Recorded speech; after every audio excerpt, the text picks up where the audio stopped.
Hey, it's a special Tuesday. Tuesday edition of the Packer Outright Opinions show. For any of you out there that have a problem with opinions, we'll talk about that before we go. But first, this show is about the 53-man roster, Ben. Initial 53-man roster, because we know it's going to change because they don't even have a long snapper right now. So, I mean, it's going to change, right? We know some stuff's going to shuffle around, but you were pretty close to having them all right. Pretty close. It's weird. It's weird. I have been doing a lot of Madden franchise mode this summer. Yeah. And I'm in year 2045 at the moment. Ooh, boy. With Matt LaFleur. So, Matt LaFleur as your coach. He still looks exactly the same as he did in 2022. It's weird. But anyways, no, but I kind of, the fact that they only have to dress 48 guys, they can bring guys up on the practice squad. It's also who you're going to keep that somebody else might sign. Yeah. That kind of stuff. There were 5 guys. There were 3 guys in particular that I thought like that. Well, there's 3 guys that I would have cut that I knew Goody would hang on to. Mm-hmm. But I was wrong on one of them. And that was DeBose. I thought that he would not make the team. All right. But I put him on as being on the team because I was thinking had my Goody hat on because he hates cutting his draft picks. Clearly, and we got some numbers on that. But I guess the one thing for DeBose is he was injured most of the preseason, didn't show much, right? So he didn't get to show much out in the games. So unless somebody also, scouted him and wanted him as their scouting draft picks, that would be the only way someone snatches him. But there's a good bet he'll be back on the practice squad. No one will even notice. So yeah, I mean that's more than likely the fact that he'll be on the practice squad, no doubts. What's up, Wild Man Dude? Just talked to Wild Man Dude on the phone, so he's doing all right. He's all right. All right, he is all right. He's more than all right. How's he doing? Jonathan's here. Jonathan, how you doing too? Made it, but he has to lay down and listen. Oh, okay, yeah, lay down, Jonathan, and listen to our calming voices as you lay down and relax to hear about the Packers' 53-man roster. Packer fan 1993, how you doing? Hey, and Wild Man Dude says, good evening, boys. I like it. Okay, so Ben, you just mentioned the draft picks. It's a couple of interesting things about the draft picks. Now, whether this is good or bad, just a couple of key notes before we get into all of this. The Packers kept 11 of their 13 draft picks for this year. So they had 13 draft picks in 2023, and they had kept 11 of them. And all 11 draft players from 2022 also made the roster again. So from the last 2 draft classes, 2023 or 2022 and 2023, 22 of 24 draft picks are on this roster right away out of the gates. 53-man roster. So Goody really thinks highly of himself and his draft choices, right? Yeah, but a lot of those guys are good for the most part. Hope. So it's not like, bad news there. You know what I'm saying? I mean, you're talking. I get it. Your backup quarterback, both your starting and backup tight ends. Your whole receiving core is all first, second year players. Zach Tom, Rasheed Walker, Myers, who, I don't know if he's 2 years ago. He's 2 years ago. But Ryan, right? Yeah. Quay Walker, McDuffie. Yeah. Enigbare, Van Ness. Wyatt, Wooden, Brooks, Ford. I mean, that's a whole bunch of dudes. Carlson at kicker. Carlson, who? Say it. I said it last week before the game. What happened? He's a game kicker. He nailed them. 57 yards. Just think about that, everybody, just for 1 second before we move any forward. And Jonathan, as you lay down and relax, just think about the excitement of seeing a kicker who can make a 57-yard field goal on your team. And probably he could have made a 65-yard field goal on that kick. And he didn't even look like he kicked it that hard. It looked pretty easy. And he just nailed the hell out of it. So that's pretty damn cool. And that is another opportunity and an option for the Packers offense to score points. Because the last couple of years, if we had a 57-yard field goal, that was a punt or we're going for it. Yeah. I think the key thing is, like we talked about last week or 2 weeks ago, whenever it was, we talked about the Goody saying we have to get better. And then we talked about the rebuild, and Jason Wilde is still, like, I listened to him yesterday, and he's still talking about this particular fact about how they're not, playing the young players, not keeping the old players. The fact that Goody had 11 draft picks that made the team last year, plus one undrafted free agent who made the team last year. That was 12 guys that were rookies last year who were on the team.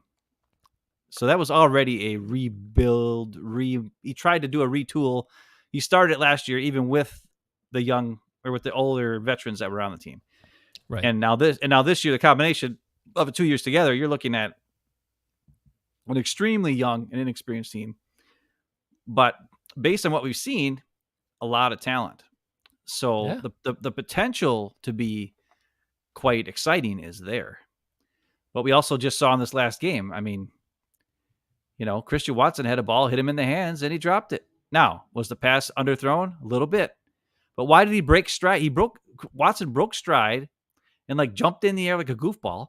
Just keep running. Why are you jumping in the air to high point the ball? Just keep running and let it fall into your breadbasket. That wasn't that terrible of a pass.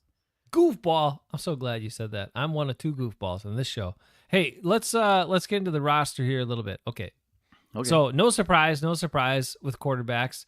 Jordan Love, the starter. Sean Clifford, rookie, 5th round pick, birthday buddy of mine, the clear number 2. Now, Ben, the Packers could have went and signed a veteran quarterback and blah, blah, blah to be their backup and all that. Would they be better than Sean Clifford?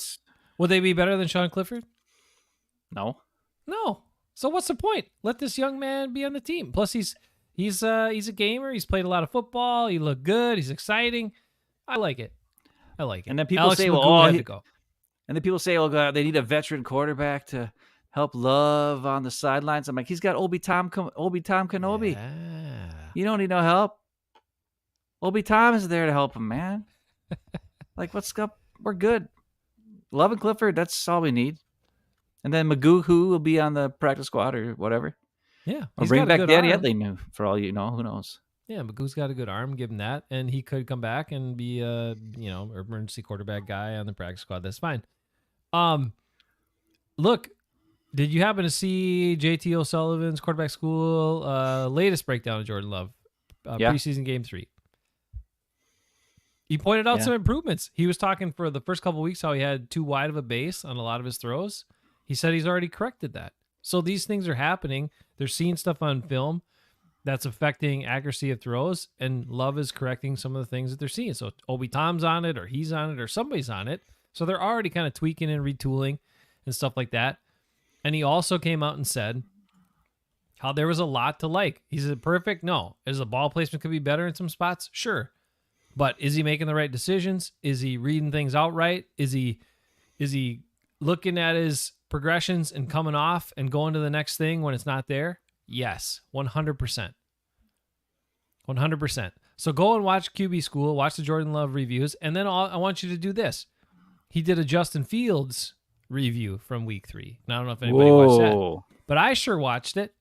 And he's like, look, Bears fans, I know you're going to come at me sideways and all this, but it's not good. It's not good. And contrast Jordan Love's breakdowns and the way he's been playing to Justin Fields from that week. And you will see Fields throwing with the wrong spot, too late, sticking on guys too long, jumping out of the pocket when he doesn't need to. And JT O'Sullivan's trying to be nice about it, but he's like, look, guys, this is not good. Also, he shows a difference in what the offense is doing.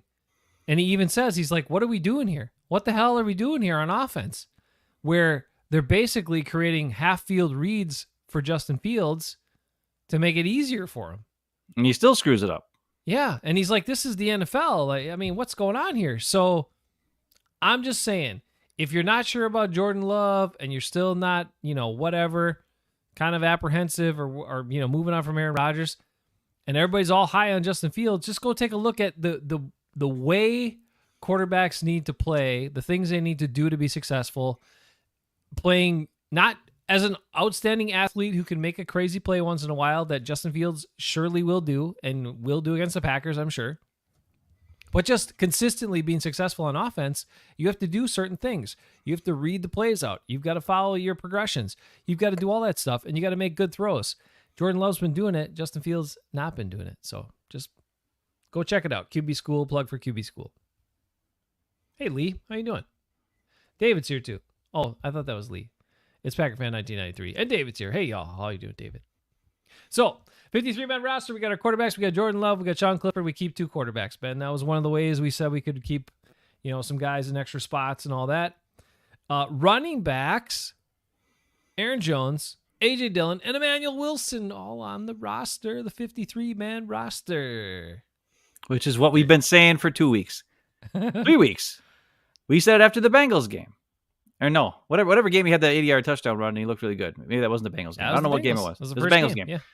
We said if the Packers release him, somebody will claim him. And so the Packers were smart. They didn't release him. Now, he will be an inactive game day guy. He will not be on the active roster on game day. I guarantee that. Because he's not a special team. He hasn't played very many special team snaps at all. So unless he really picks up his knowledge on special teams over the next week and a half, I mean, maybe throughout the year he might be on the game day roster as injuries happen and so forth. But and maybe that's another reason why Owens got to make the team at safety, is because he will probably be on the game day roster in a special teams fashion. But Emmanuel Wilson will be one of those 5 spots. That's kind of like the sneak attack. This guy's going to be on the team, and he's just not going to be active all year long. Kind of, just like they did with, Sean Ryan last year and Jonathan Ford last year. So, but still, the Packers know if they let him go, he might go to another team. Mm-hmm. So this is a future move. This is hey, guess what? Next year, the chances of us having both Aaron Jones and A.J. Dillon on the team, and possibly even neither, is pretty high. Oh, yeah. So Emmanuel Wilson might be the number 2 running back next year, if not the number 1 running back, depending on who they're able to keep. I mean, Jones is still under contract for next year, but his hit is high, and Dillon is not under contract for next year. So and out of all the running backs, Taylor, Goodson, all those guys, Wilson is the best runner by far. Mm-hmm. So this is clearly a stash him on the roster for this season. He will be a contributor next season, and maybe even a little bit this year. If Jones or Dillon gets hurt or whatever, they'll bring him up to play for a game or 2 or whatever. Put him on the active roster, but don't look to see him active on game day this year. But this is a precautionary move to make sure they can hang on to him for next season. Yeah, that's what it said to me, is that the Packers are facing the strong reality, and the fans that too should face it, that, this signals Aaron Jones and A.J. Dillon might both be gone next year, like you said, or at least one of them won't be back, whatever. And this guy they feel can be one of the 2 backs next year. And that's why they kept him 100%. So there you have those 3 running backs. Okay, the 6 wide receivers. Remember, some people were talking about maybe 7 wide receivers. Sometimes in years past they kept 5. Sometimes, and this year they go 6. And the guys that made it, of course, we know Christian Watson, Jaden Reed, Romeo Doubs, Dontavian Wicks, Malik Heath, and Samori Toure makes it. So the guy who you wanted to cut. I thought he was going to be. I thought he was on the outs. I really did. No way. He knows too much. Really okay, all right. He knows too much. He's got all the secrets. That does mean that Bo Melton was cut, but he'll be back in the practice squad. And that also means that Cody Crest, who had a couple nice plays and worked hard, cut. And Grant Dubose, the draft pick, was cut. But that Banks guy who had that huge deep catch downfield from Magoo. Banks. Magoo, deep for Banks. 1, 2, or 3, all 3 of those guys may be back on the practice squad. The guys you just mentioned, Crest, Banks, and Dubose. They could all 3 be back in the practice squad. At least 2. Yeah. I think they felt comfortable letting Dubose go and Bonds, because they knew, hey, not all 3 of these guys are going to get picked up somewhere. We'll get at least 1 or 2 back for the practice squad. And that's Banks? What they did. I'm sorry. I think I said Banks. Jadakiss Bonds. It's Bonds. Yeah. I said Banks and screwed you up. It's Bonds. Banks is the outside linebacker who didn't make the team, but I like Cody Crest too. But he's more of a possession guy. But very likely will be back on the practice squad, I would expect. And they'll probably try to get Bo back. We'll see how that goes. Tight ends, they went with 3. So we That's know it. about Luke Musgrave, who's going to be the all everything number 1 tight end. Tucker Kraft, who was also drafted this year, number 85. And Josiah DeGuara. What? Josiah DeGuara made the... Yes, he made the team. Even Andy Herman is rolling over in his angry pajamas. No, be careful about what you say. Don't take shots at Andy Herman. Oh my. Well, he keeps taking shots at DeGuara. He needs to cut it out. DeGuara's the man. Too. Yeah, I know. DeGuara should have a good season. Playing that role. He's a key. And we talked about this too, right? Why is it going to be more important? Because they're not going to run the Aaron Rodgers offense this year. They're going to run the Matt LaFleur offense, which requires that player in that role to be on the field a lot more and used a lot more. And a lot of times it might be as a blocker, but DeGuara's good at that. So he's going to play his role. He's going to get a lot of opportunities on the field this year. And he's a 4-down special teams guy. He plays on all 4 special teams. Oh, that's true. I wasn't even thinking about that. That's another reason why he's, most valuable. He's highly underrated. Like I've heard some people, I don't know who they are in the Packer blogosphere or Packer a lot of them podcast world, they really say he's not that dynamic. He's not fast. He's not that good at this and that as a receiver and all kinds of things. And that's what they were saying when they were talking about him possibly getting cut. But we've shown the opportunities he's gotten. He's like one of the shiftiest guys, one of the craftiest guys running with the football after he catches it. He's got good hands. He's pretty fast. Like, I don't know. He can do a lot of good stuff for your team. So I think he's a good guy. I like him. There's a couple Packer guys out there that watch the film. I think it's like Dusty Evely or something and some other guy. There's a couple guys. They're very high on DeGuara. They always say how he has a very good impact on plays he's in. You don't see it. Like they see what we see. So those guys have been backing him up. But there's a lot of people who don't watch the film, like to watch the game again. You know what I mean? Like the regular reporters who don't respect him because he doesn't have numbers. Well, who cares about numbers when you're making the blocks or you're doing the right play or you're picking up the blitz or whatever it is? Like those are all things that need to happen so other guys can do things. He's not going to be a superstar. He's not going to make $1 million, right? But he's a guy who I could see easily them signing to a second contract for next year and being a key contributor and getting them fairly cheap to be a core veteran, kind of like Lucas Patrick was, a second contract guy, core veteran. He's on the team. He's a core guy. He knows what's going on. And that's what he is. And that's why I knew he was going to make the team. And anybody even mentioned about possibly cutting him would be stupid because he's too valuable. Careful, though. Careful. All right. Offensive. Well, that does mean Austin Allen was cut, but he'll probably be back like we talked about. I think he'll definitely be in the practice squad. Yeah. And probably be active on game days quite a few times, I would think, too. With that, because they could bring guys up from the practice squad and all that. Now, 11 offensive linemen were kept. So Zach Tom, who's the all-everything guy who saved the season last year a bunch of times and all that. Rasheed Walker, up-and-comer. David Bakhtiari, who will hopefully play some games. Josh Myers. Both Josh and Yash, both Ashes make it. Wow. Caleb Jones, the mountain man. Elton Jenkins, Sean Ryan, John Runyon Jr., Luke Tenuta, and Royce Newman. I told you not to be surprised.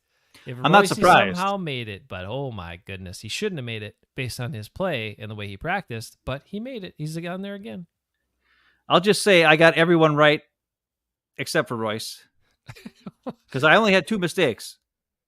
I only had 2 mistakes on my roster list. I did not have Royce or Owens on the team. I had Dubose, and then I had a long snapper actually make the team. And to be fair, both those guys probably should not be on the team, but they are. So there you have it. Yeah, Owens and Royce probably not, no. But I mean, Royce, here's the thing. Royce, he does play on field goals. Not very well. I know, but he does play on field goal attempts. Okay. He does know a lot of different positions. I wouldn't be surprised if he's on the active game day roster over Sean Ryan and, guys like that, Shouldn't you have guys on the active roster that you might actually want to put in the game? I don't know. But if the thing is this, last year, look at the list. Bakhtiari, Tom. Well, that's the other thing. Bakhtiari, he'll either be on the active roster or not based on his injuries. Right. Bakhtiari, Tom, Walker, Walker was never on the active roster last year. This time he will. Like he'll be taking a spot from somebody. Mm-hmm. And I would assume Yash, if he's on the team, is going to be on the active roster. So that's 4 tackles already. And then Jenkins, Runyon, and Myers for sure. So you got to think between Ryan and Royce and Caleb Jones, only one of those 3 is going to be on the active game day roster. And out of those 3, which one would you take? I mean, Royce is the one who knows the most positions and has the most experience. Caleb Jones, I wouldn't trust him at all. And Sean Ryan, I don't know if I trust him either. So I think that's what they're looking at. When it comes to backup inside offensive linemen, right now they only have the 3 starters. And then Royce, I would think, would be an active game day guy, and that's it. And Sean Ryan would probably not make the active roster on game days, and neither would Caleb Jones. So are you telling me you think they're going to be okay? Let's just because we talk about offensive line more than probably anybody does. So because it's one of the most important facets of the team, I'm just looking at game days. Do you see the Packers with this group? Do you see the Packers going into game days with sometimes only 7 active linemen? No.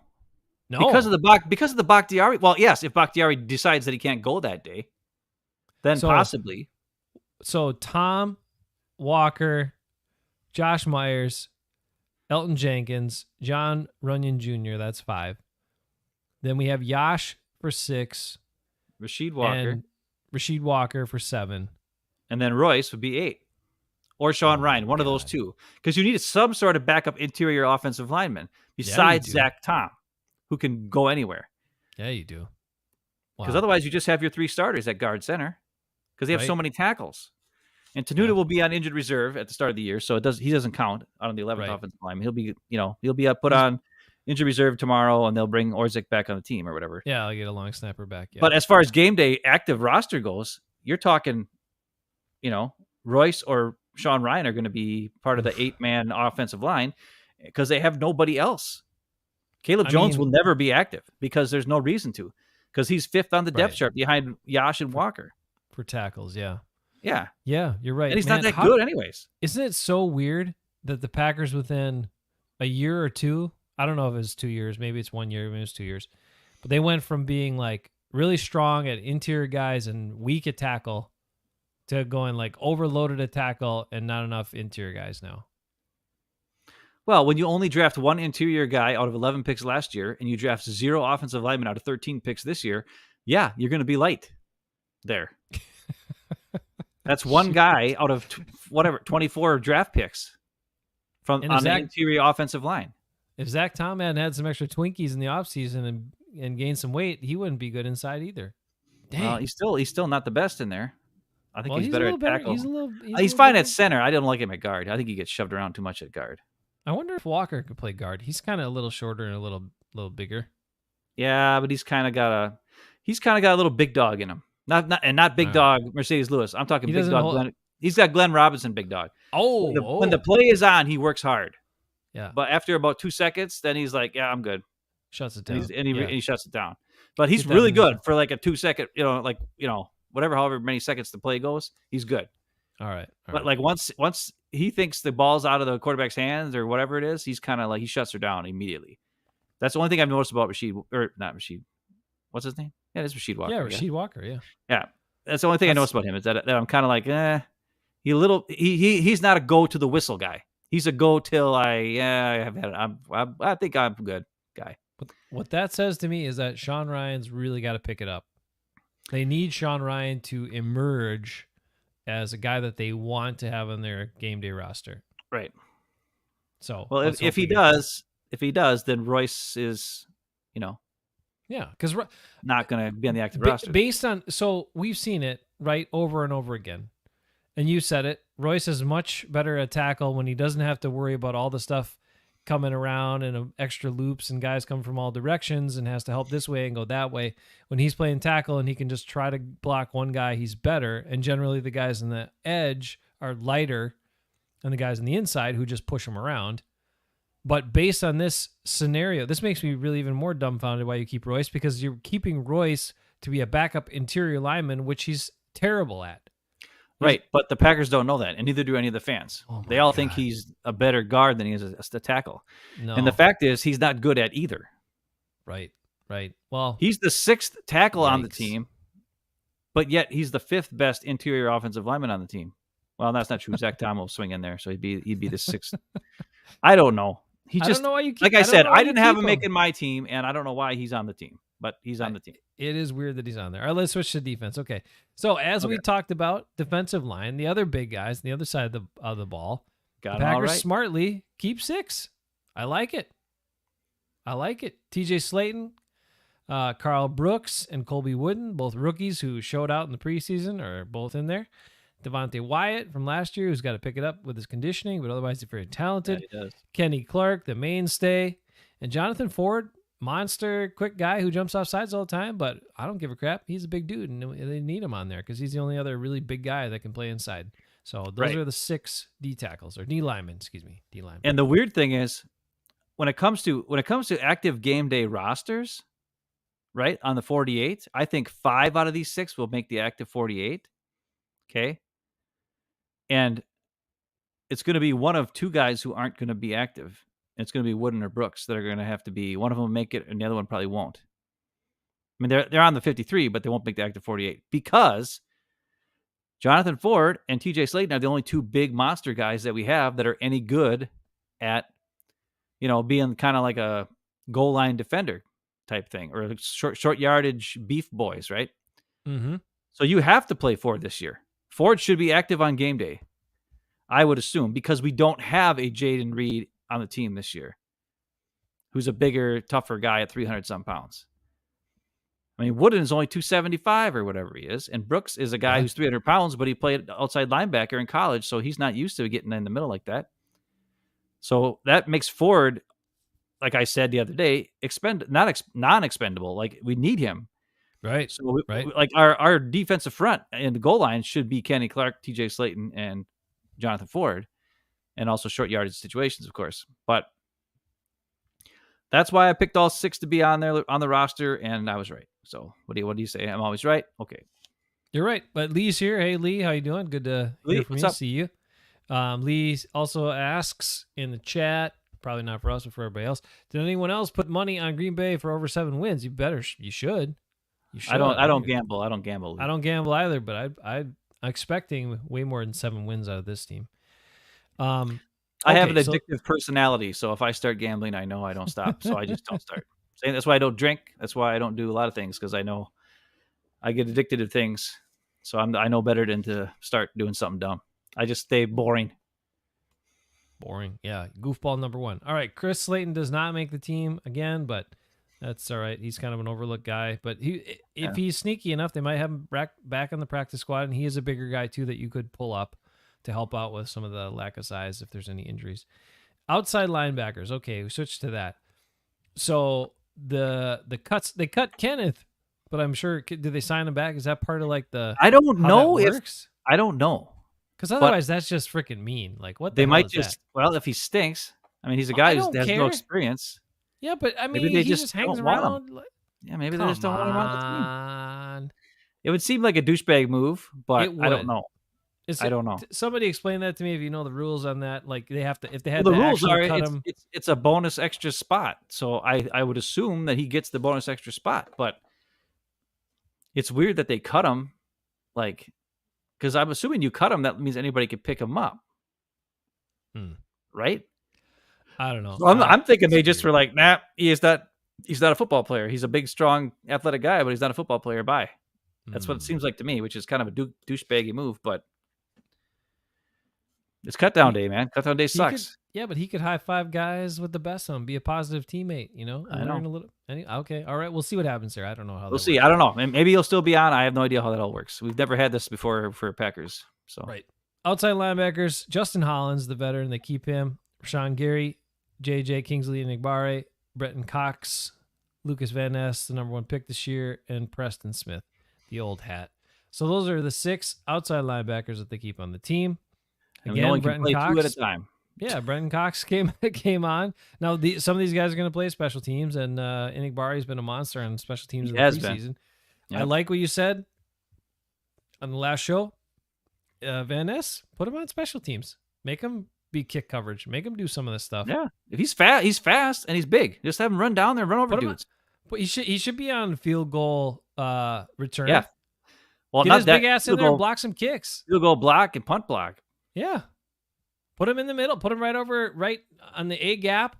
And you can't line up over the center, but put him in the A gap and see if he can get his big mitts up there and jump and block some kicks. So I know that's not what you normally would do with your number 13 pick overall in the draft, but that's what we got because I don't see him on the field. I mean, I don't see him making the 48-man roster on week 1 against the Bears. He'll make it. Maybe. Brenton Cox will be down. Yeah, Brenton Cox will be a stash. But he should not be on the. He probably should be on the field in front of Preston Smith. He's about as effective right now. Yeah, I hate to see he's not more effective than Justin Hollins, Gary when he's healthy, or Kingsley JJ Enagbare. So he should be like number 4.5. Yeah. Anyway, that's where they are. Inside backers, they keep 5, and this one I don't love. I would have rather kept 4, but. Quay Walker, Devondre Campbell, Isaiah McDuffie, Eric Wilson makes it, another veteran guy we talked about, and Tariq Carpenter, who they just can't seem to not, let go of. So I don't know why they love Tariq Carpenter so much. He's not that good on special teams, and he's certainly not a linebacker, but he's on the team again. They're trying to make him into a special teams demon, and hopefully he becomes one this year. So, well, I think this is where you see the whole outside linebacker, inside linebacker, all these guys, is why we only have 3 tight ends. Because they're a similar body type and they're special teams type players. And Wilson, McDuffie, Kingsley Enagbare, and Carpenter are all key members of the special teams units at this point this year. And because of that, those guys are going to be active on game day every week, whether they're starting or not. And they're going to be key contributors on all 4 phases of special teams. Maybe not Kingsley Enagbare. He might not be on all 4, but he's on at least kick coverage and maybe punt coverage. But Wilson, McDuffie, and Carpenter are going to be playing all of them. And they take the spots of guys, and then you also would have DeGuara and Kraft. Like, those are all going to be key guys on special teams. And because they have all these, they kept Carpenter and Wilson and McDuffie and all these guys, they don't need as many tight ends. That's the whole point. They're better tacklers than tight ends anyways. So hopefully that'll help make your special teams better. That's why we got all those guys. Even though sometimes you only have one inside linebacker on the field, probably for the majority of the game. Right. So it's a little weird, but but there are times you're going to need 2, and so forth. So, and those are probably, easy game day roster decisions there to maybe keep even 2 of those guys down. The other thing is you have like a chance to, this is an easy cut in my mind. If you need to cut somebody, Tariq Carpenter could go and you just put somebody else on there. Sadly, they released Jimmy Phillips Jr., the son of a friend of mine growing up, Jim Phillips. His son, Jimmy Phillips Jr. got released. Sorry, Jim. I don't think that's the truth, but okay. It's not his son? It could be. He's old enough that could be his son. He's old enough. Could be, yes, but I don't think it is. Whatever. Well, all right, fine. Cornerbacks. They only kept 4 cornerbacks on the That's what I said. That is what you said, but then I was concerned. I was like, what am I going to do? Wrong. I thought I did. I asked you to help me. I was like, what are we doing? I only have 4 cornerbacks. I don't think the other guys are worth keeping on the roster, and neither did the Packers. No, they didn't. Not Tyrell Ford, not Keandre Thomas, not Corey Ballantyne, not William Hooper, not Shamar Jean-Charles, and not Elijah Hamilton. None of them worth keeping. Eric Stokes is on the PUP list. Eric Stokes to start. So there's only 4 corners on the team. This is the fewest amount of corners Packers have had in a while. Jair Alexander, Keyshawn Nixon, Rasul Douglas, Carrington Valentine. That is really interesting that there's only 4 on the 53 initial roster, because a lot of times you might see all 4 of those guys in the game. Yeah. And apparently, according to somebody, I think it might have Andy Herman or somebody, they said that Valentine did get 1 snap in the slot coverage. Oh, okay. In this last game. So now, he might be a slot guy along with Nixon in dime situations, or sometimes they bring in a third safety. So maybe Anthony Johnson Jr. would be the third or the 6th defensive back in dime. I don't know. Yep. Hopefully it's not Owens or Levitt because those two guys are stink. But Right. Dallin Levitt is not very good on defense. He's not very effective. Darnell Savage, though, is the one that they did when they remember last year when he stunk it up and they brought him back. He was playing kind of that dime inside coverage guy spot, and he did okay at that most of the time. when he tried, Right. He does give them some flexibility, and I'm sure they're thinking that, well, we can just not have him play safety and have him play that.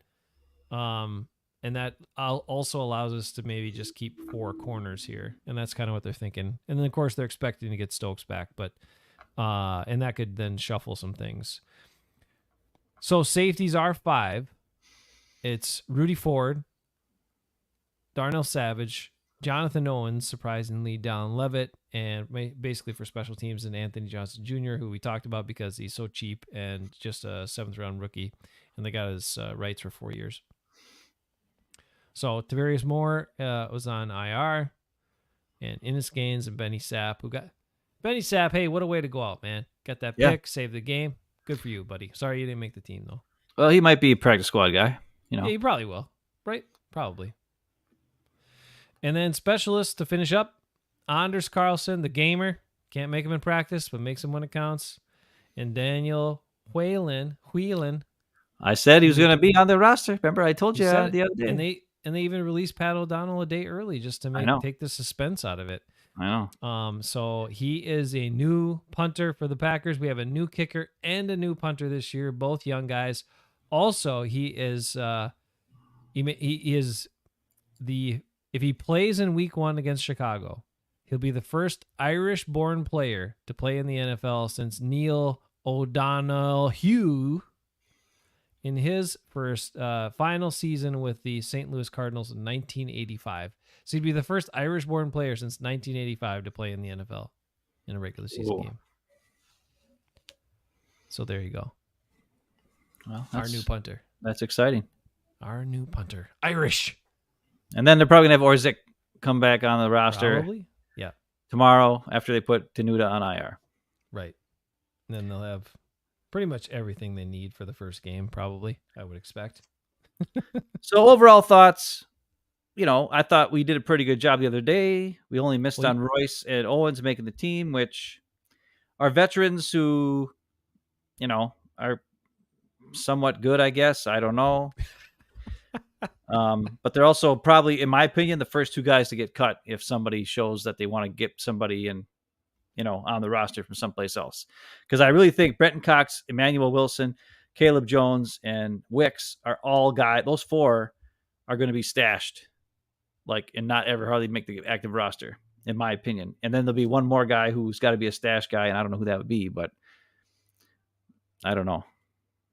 Maybe Wooden or Brooks, one of these 2. Because you're not going to need to have 6 active D tackles or defensive ends on game day. Well, you might. If Devontae Wyatt's conditioning is still bad, and if you're playing this new aggressive penetrating style, guys are going to get more tired faster. They might need them all.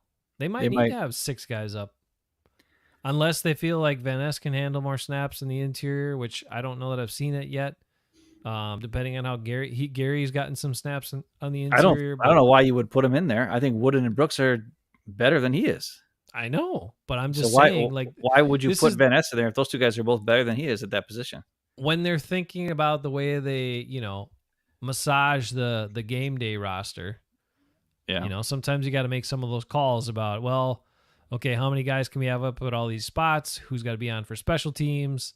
And then take, that stuff and then think about, okay, for rotational guys, if we keep this many, but we can plug this guy in here, he can play some outside linebacker, he can play some inside snaps or, some snaps at the end spot.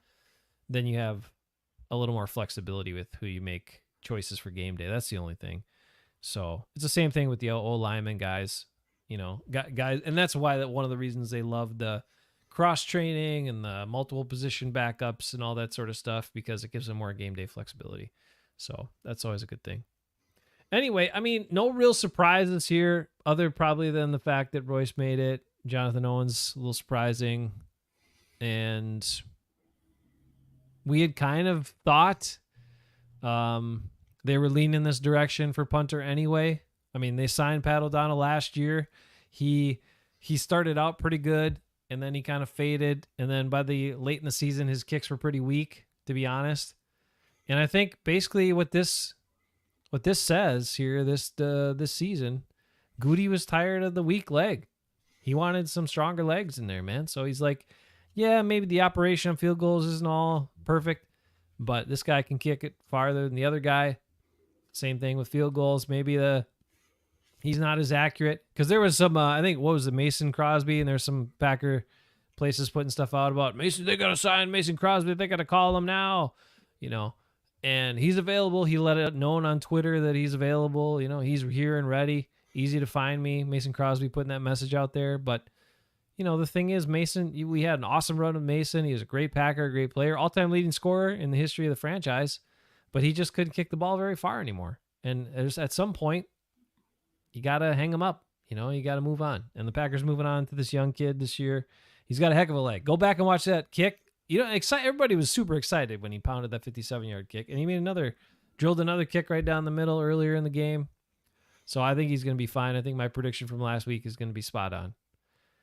He's going to be the next great kicker in Green Bay Packers history and be the all-time leading point scorer, eventually taking that from Mason Crosby one day. Anders Carlson. You told me I was crazy, but he already proved me right. I don't know crazy. I just don't care. In my opinion, kickers should be all-time leading scorers. I know it's kind of weird, but they get the most opportunities to score points. Right. The other thing for you in your free time is go check out QB School. And again, do yourself a favor. Watch Jordan Love. Watch all of Jordan Love's tape from the preseason by JT O'Sullivan, former Packer great, by the way. And then check out Justin Fields' Week 3 preseason and compare, contrast. Who would you think is going to have a better season, Jordan Love or Justin Fields? I'm thinking Jordan Love, but maybe that's just me and Dan Orlovsky and everybody else that looks at quarterbacks. I don't know. And Ben. Also, Luke Getsy is your offensive coordinator. I still draft Justin Fields over Jordan Love in fantasy football, though, because he runs so much. Yeah. But when it comes to wins in the real NFL, I'll take Jordan Love over Justin Fields. I don't know. It's interesting, right? And I don't think it doesn't appear that Luke Getsy is getting anything to get better there. And with his offensive strategy, it's pretty funny. JT O'Sullivan is just like, what the hell are we doing here? This is the NFL, right? This is like high school stuff. I don't get it. But anyway. Well, that was Aaron Rodgers' buddy. And that's why Jordan Love in his first 2 years, he didn't look very good, because his quarterback coach was Luke Getsy. And it wasn't until he got Tom Clemens in there, and then he finally, got an actual quarterback coach who taught him stuff instead of Aaron Rodgers' buddy.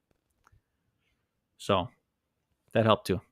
But yeah, I'm fairly excited about this roster. I think it's talented and young, but also there's veterans for special teams, and so the dynamic on and if you ask me, special teams and defense are the spots where you need to have guys who are veterans, who are smart, who are able to, their experience matters more, because things happen and they have to adjust. Where on offense, a play is called and you have to do something, and therefore, like, the young guys should know what they're doing and then do that thing and then catch the ball and then run fast. So having young, skilled players in their offensive line is fairly solid. I mean, our weakest link is our center. Yep. So that's pretty good. Like, I think we have one of the best offensive lines in the NFL. The potential for this team to win the division and shock a lot of people, not us, but other idiots, is pretty good, I think. I think we'll win the division. I think we'll have 16 wins, only one loss to the Chargers, and there you go. Let me get that. All right. Okay. So we got to go to David's comment here. And did you happen to watch the Jets highlights, Ben, and see that? No, I didn't see. Oh, you gotta watch. All right. David says his week was made when he saw Aaron Rodgers fall on his face by himself. So Aaron Rodgers, if you hadn't been paying attention, I'm sure most of you guys have at least checked it out, but he played. Oh my God. He played in the preseason game. Amazing. Yeah. And I know they got helped out with a pass interference call that got him inside the red zone. Oh yeah. They did definitely. Otherwise they weren't moving the ball worth of shit. Right. Definitely got helped out by that. the old Rodgers move to jumpstart the drive. And then also he had like some pretty shitty throws. He might have called them shitty throws. I don't think he did in his press conference, but like he said that in the past, right? And then the other thing is he had one fire up moment where the guy kind of hit him late or hit him on one play and he shoved him back, and he was a tough guy, you know, fire. Sure, he's got a little fire, he said. But then he was trying to make a play and escape and get to the outside. And he did, to his credit, got away from a guy, but then he started stumbling. And as he was trying to run to the sideline, he basically fell on his face and just had to unload the ball quick as he was like falling to the ground. It was pretty. He looked really old. He looked like if I was trying to run fast, that's probably what happened to me too. It was funny as hell, and you definitely should watch that. All right, I'll have to watch that. Check it out, Lee. Yes, it was in game. It was freaking funny as hell, and yes, you did, David. That was awesome. Okay, well, lastly, words hurt, everybody. Words hurt. I was ready to come on here and call this my last show because we made someone so upset with our last show. I mean, we did? Yeah, didn't you read these comments at all? Did you No, I don't look at the comments. Okay. I normally don't either, but it was kind of, I was well, like, I mean, I do sometimes. I just haven't had time. I've been busy, so. Okay. Well, I was like, here's a new person, so I wanted to check out their comments. So I saw a new comment on there, and I'm like checking it out. And I'm on the wrong one. Anyway, he said, I want to get it right because I don't like misquoting. Come on now.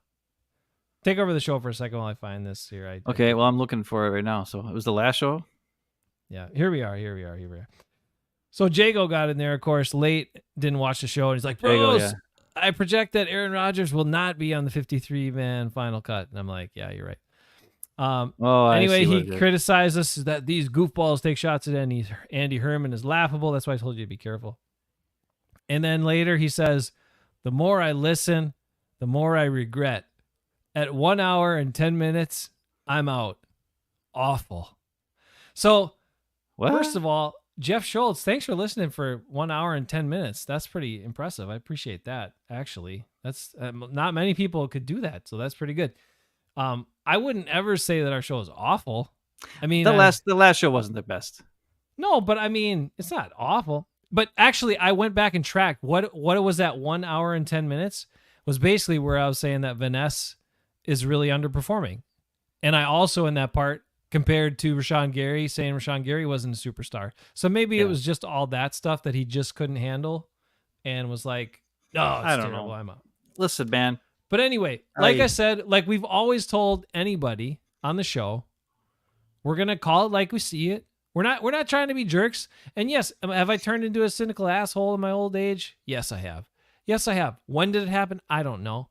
But I guess that's kind of what I am. Now, trying to be more positive because our cancer source has been removed and is now in New York and not in Green Bay anymore.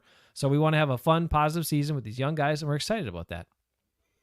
But it doesn't mean that when garbage stuff happens or things that aren't looking good or whatever, like we're going to let you guys know what we see and what we think. And that's also why the show is called Packer Outright Opinions. These are our opinions. Now, a lot of times we try to have educated opinions, informed opinions. They're not just like shooting, from nowhere with nothing backing it. We look at what we see and we form opinions based on that. Sometimes that is not reflected by the common reports from everybody else who either just wants to report the positive stuff and make everybody happy all the time, or wants to pretend there are no issues, or wants to placate to the fans, everything's great, or say exactly what the Packers want you to say, which is that all the draft picks are great and everybody else stinks, or Packers are always the smartest. They're not. So we're going to tell you what we think. We're going to call it like we see it, like we always do. And that's our promise to you all the time. That's all I had to say about that. Okay, and I just want to say something about the Andy Herman thing. I saw the guy said we take shots at Andy Herman. We don't take shots at Andy Herman. Number one, I listen to Andy Herman every single day. Every single day? Of all the Packer shows and all the Packer YouTube things, and there are way too many, I might add. Way too many. Way, way, way too many. Andy Herman is by far the most information available, the most consistent, the one I trust the most. So if there's ever a time where we say something about Andy Herman and how like we don't agree with what he says, it's very seldom. That means that just about everything else he's saying, we agree with. So anybody out there who thinks that we're taking shots at Andy Herman all the time, I'll tell you right now, I would love to do a show with Andy Herman. I think he knows almost the majority of what he says. I just take exception to the fact that he's constantly talking shit about DeGuara and how he constantly talks shit about Lucas Patrick, but then loves him some big dog who is as inconsistent as those two guys, except way, way worse. And Billy Turner, too. And Billy Turner, who stunk. He was terrible. Yep. And so it's just he had his favorites, and we have our favorites. As much well as I'm sure anybody listening to the show has probably got a favorite. Just like Kenny Clark. Andy Herman loves Kenny Clark. And so does Brandy. Kenny Clark is not good. Just telling you. I am sorry. I don't want to be a dick, but he's not that good. I said it last week. He's the equivalent of a receiver who can get open every play and drops the ball every play. Because that's what Kenny Clark is really good at, getting past the guy in front of him once in a while. But he doesn't have the speed or the ability to get any pressure on the quarterback or get a tackle in the backfield. How many tackles for loss does Kenny Clark have that are actually because he got back there and made the play? He's got some where somebody else got back there and forced the quarterback up into him, and then he made the play. But there are very seldom where he like gets back. But you've seen Colby Wooden and you've seen Brooks do that this preseason multiple times, getting plays in the backfield. They've done it more this preseason than Kenny Clark's done it the last 3 seasons. Chasing guys down. He cannot chase guys down. Yeah. And I don't want to be a jerk to particular players, but there are overhyped players and there are underhyped players. Yep. And the media does it. The Packers themselves do it. The Packers fans listen to it and believe it. And that's fine. If you don't want to believe it, that's fine. I get this crap all the time on Facebook from ding-dongs who tell me that I'm an idiot when they don't even know what the hell guys' names are. Or they don't even, and I screwed up. Last week I said Collins or something instead of Clifford. I say things wrong every now and again. And I'm no better than anybody else. But the reason why we talk about Andy Herman all the time on the show, and if we have a issue with what he says, is because, number one, we actually respect him more than just about anybody else by far. And number two, most of the time we agree with everything he says. We only bring up the things that we don't agree with. So if you listen to all the things he says, and we only had a gripe with 1 or 2 things he said in a week, everything else he said we pretty much agree with. So we're not really taking shots at the guy. Trust me. I think he's done a great job. I listen to him every single morning. Now, there's a whole bunch of other ones out there, guys who can barely speak in a microphone, guys who don't know what the hell they're talking about, guys who, I don't know what they're doing. I just don't get it. Or they just tell you the news, like whatever happened. Here it is. This happened today. Okay, great.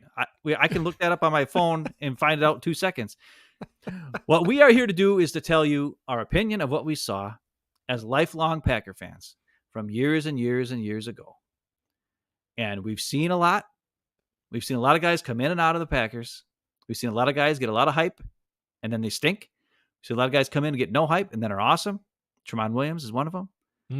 And we've seen guys who, come in, and Nick Perry is supposed to be the next greatest thing in the world, and he stinks. And we've seen guys like Justin Harrell, who didn't even get on the field, and he was a first-round pick. Or who's the other guy? Derek Sherrod. Who the hell was that guy? Never played. He stunk. Yep. So we've seen them all, and we've seen all kinds of things. And I have to be honest, it's only been over the last few years that I've actually watched. I've had the all 22 tape where I can actually watch things and see things. I was the biggest Aaron Rodgers fan in the history of all time, mostly because I didn't like Brett Favre that much, because I hated his dumb interceptions that he threw. But over the years, I've looked back and I've had a different opinion on the excitement of having Brett Favre as your quarterback. There was definitely excitement there. There was definitely something to look forward to watching on Sundays, which is the opposite of how Aaron Rodgers played for the last 4 or 5 seasons. It was not exciting because you knew exactly what was going to happen every play. It was going to go down to 1 second, and then he's going to throw a ball to the outside and not take chances and hold the ball too long and try to make something out of nothing and not allow the guys to make plays after they catch the ball because he waited too long to throw on the ball, or he threw him a pinpoint perfect pass on the sidelines where they just catch it and go out of bounds right away. Wow, amazing, great. Everything he had to make everything more difficult than it had to be. And those are all things we saw. and we've seen on film. So I'm sorry. Our last show wasn't that great. It was us just going over who we thought were going to make the roster, and it was kind of discombobulated. And I just looked at my sheet. We didn't have any graphics, and it's not as cool. I get it. But when the season starts, it'll be way more fun. We'll have some film to look at. We'll talk about things. We'll have our silent but deadly player of the game. We'll have our oh yeah play of the game. We'll have we'll have different things we'll talk about each week. We'll have special guests on to talk about the Vikings and whoever else are playing. We'll have probably Rady Rick will be on a couple times. Viking Mo says he's available on Friday nights now. It'll be more than just the two of us idiots on here yapping. And so, if you're new to watching us and you think we stink, that's fine. You don't want to ever watch us again, that's fine. We've been doing this for 4 years. We haven't gotten a very big audience. And we've had some people come and some people go. We had a lot of fans because there was a time where Jason was a huge Rodgers guy and I was not. So we had that going back and forth. And then Jason turned on Rodgers, and then we lost a bunch of people because they didn't want to hear. They wanted to at least hear somebody stand up for Rodgers, and that was Jason. But then Jason wised up and got smarter, and then now we got nobody who's here for Rodgers, and so a lot of people aren't here. So if you want to go to a site that just tells you all the things you want to hear, or tells you all the same things that the Packers are spewing out there, go ahead, listen to them. But if you want to hear the truth, I got all but 2 players right on my draft or on my 53-man roster. 2 players I got wrong. Owens and Royce Newman. And it was mostly because I didn't want Royce on the team. And second one was Owens I didn't think was good enough to make the team. And I still don't. And the only guys I got wrong was the fact that they didn't have a long snapper make it this team, which I think, right. I didn't put that into account that they were going to cut the long snapper. They're going to bring it back on and because I had Tenuta on my team, right? Even with the injured, I didn't know how injured he was. I thought he'd have to take up a spot. And then I had DeBose on at receiver and not Owens. So I only missed 2. That's better than Eddie Herman did, by the way. No offense to Eddie Herman, but it's better than he did on his 53-man roster. Just so you know. Facts. Just so you know. So I'm not trying to say that we're smart, because we're not. We're just as dumb as anybody else. But we're fans. And sometimes we're wrong, and sometimes we're right. And when we're wrong, we say we're wrong. And when we're right, we're going to tell you we're right too. God damn it. We're going to tell you. But one thing I am saying is I'm excited for this season. Me too. If you're first finding us this off season because it's a new thing, give us a chance when the games start. We'll try to be more fun. We love to point out guys who are unsung heroes. We'll try not to be as negative. We were really negative the last couple of years, mostly because of Rodgers. We were showing you all that because you hear so much about how it's not Rodgers' fault, and then I just get so mad. I was like, listen, this is the honest plays, and this is why it was his fault. So come on, a guy can't have no blame whatsoever when he's making 1/3 of your salary cap or whatever he was making. But anyways, so just on the Andy Herman thing, I'm a big fan of Andy Herman. I listen to him every single day. Out of all the guys, I like him. I like the Cheesehead TV guys when they do the Cheesehead TV show on Wednesdays, whatever that's called. I can't remember what it's called, but they have a little hour show. That's funny when it's those 2 guys together. It's pretty good. When it's just Aaron Nagler by himself, it's not as fun. It's just him getting money from the super chats. That's really all he's talking. He doesn't really say that much. Yeah. But when it's those 2 guys, they're funny. It's a good, funny little show. That Corey guy's crazy, and Aaron knows what he's talking about most of the time. They're good. I like those 2 guys. Everybody else, I don't know. I like Brasky Productions, actually. If anybody's seen him. Mm-hmm. I like his videos he puts together. He's very professional. He knows what he's talking about. Does a pretty good job. I like him too. A lot of the other guys, he can. And there's a whole. Every time I turn on YouTube, there's another one. I'm like, well, dang, there's like 27 Packer freaking YouTube channels now. It's like competition is fierce here. Hey, man, people can make content. They can put it out there, but they can't have, some of the stuff that we have because, one thing we always promise everybody is we're going to call out the BS. And that's another thing is sometimes the BS gets to us. So we do call it out a little more vigorously or ferociously than other people do. But that's because it's BS, man. So we're never going to stop calling that out, but we're not going to be dwelling on just bad stuff or BS stuff. And there's a lot to be excited about this team. I like the roster. I like what they're doing. We credit them for some of the sneaky moves for stashing guys that they see talent in, see future in. So there's some smart moves on here. And the big thing is, I feel pretty for a team that lost. Just quarterback is supposed to be the most important position, right? For a team that lost the longtime Hall of Famer quarterback that everybody's freaking out about, and have a rookie as their number 2, I feel pretty damn good about this team's quarterback situation. And I don't know that many people would have said that coming in based on, or if you just told them it's a first-time starter who, whatever, went through all this garbage and a rookie backup, you guys are in trouble. That's what most people in the NFL were thinking, right? Most fans, especially other fan bases in the NFL, were thinking, man, the Packers are in trouble. That's what Vegas thinks too. But they got a nice running game. These quarterbacks can do what's required of this offense for them to do. And you have young talent at all the key positions who could, like Ben said, could be a mess, could be amazing, but it certainly could be amazing. And the other part that I think you pointed out, Ben, which was really smart, there are a couple different ways to do this. You can have high price guys at, key positions, and those guys are your starters, and those are your veteran guys. Or you can do what the Packers have done here, which is most of their starters are going to be young, but they have veterans who are going to be, in the rotation in some key roles on the team. And that's where they have their veteran presence and veteran leadership. And so it's different than some teams, but you still have that veteran experience, and those guys are going to be important players on the team and important to the success, including guys like Justin Hollins and guys on the D-line and guys even Josiah DeGuara as the third tight end with 2 rookie tight ends in him. Okay, he knows everything about this offense. Like, yes, he plays the H-back, but I bet you he knows every damn thing about every position, and he's that kind of guy. So he's going to help out those 2 young rookie tight ends too. So the veterans that they have are still going to be key pieces to the team, even if they're not on the field all the time or not the featured guys. So whoever is all worried about the lack of veteran presence, you can just tell them that. All right, that's all we got for you. Ben, you got anything else before we go? Nope. All right. Packer transplants. We'll never be, Ben's kind of a transplant because he lives in Minnesota, but that's okay. And just remember, all 6 Packer D linemen are going to look great against the Vikings offensive line. Just remember that. All right. They will. Kenny Clark always looks great. That's why Mo thinks Kenny Clark is so great, because he always watches them against the Vikings kick their ass. He does. He kicks their ass for 1 second. It's great. And then he does nothing.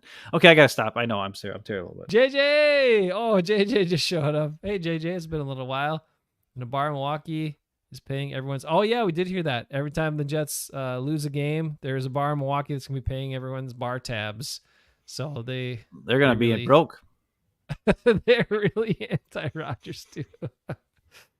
JJ, hope you had a good vacation, man. All right, we're going to cut out of here. Remember this. Moments like this, we'll be back, and we will do, when we get to the games, we're going to have Silent but Deadly Player of the Week. We might have a beef if there is one. We're going to have some more fun. What else do you say we're going to have? Oh, yeah, plays. We got it all coming back for you, and some other things, too, that we hopefully bring. And we might bring in the Malik, Farmer Fran, voice comparison, sweepstakes once in a while, too, just to see if you can get that right. I don't know. You think everyone's going to get it right? Yeah. All right. Well, then never mind. All right. Be good, everybody. Catch you later. Peace out. Next week.